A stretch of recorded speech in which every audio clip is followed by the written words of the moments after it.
I think both Deepika and Rekha ji want to come in. Deepika, you agree with that at the end of the day, there is a valid ground as to why this penal provision for deceptively having sexual relations with someone on the promise of marriage exists, and that cannot go out even if there are cases of misuse which do come out, which are then highlighted and pointed out by the Supreme Court. Ritangshu, first of all, it's not 10 cases. Majority of these cases of false promise of marriage are false. I am going to tell you about a case which we have recently won in the Supreme Court of India. It was a blatantly false rape case filed by a woman in Delhi who just not filed this false rape case on the person that I was helping. She has filed 9 rape and molestation cases within Delhi in 10 years, out of which several cases were this Shadi Ka Jhansa only. This is a married woman having 2 children, then claiming that she was given Shadi Ka Jhansa. In Gurgaon, I exposed a woman who had filed 9 rape cases on false promise of marriage on 9 different boys within 1 year.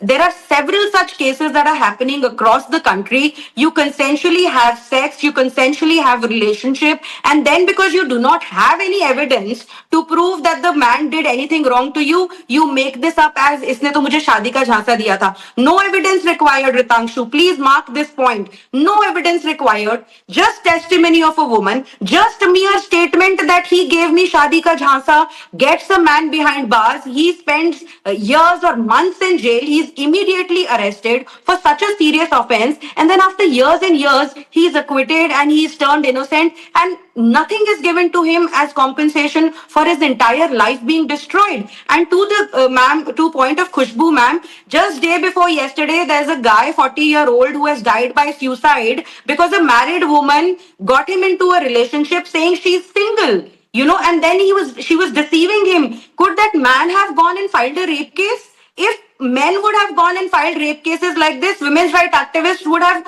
gone on streets and said that how can you accuse a woman of rape like that if she chooses to move on? Why such different standards? Why such absolutely different stands for a criminal offense?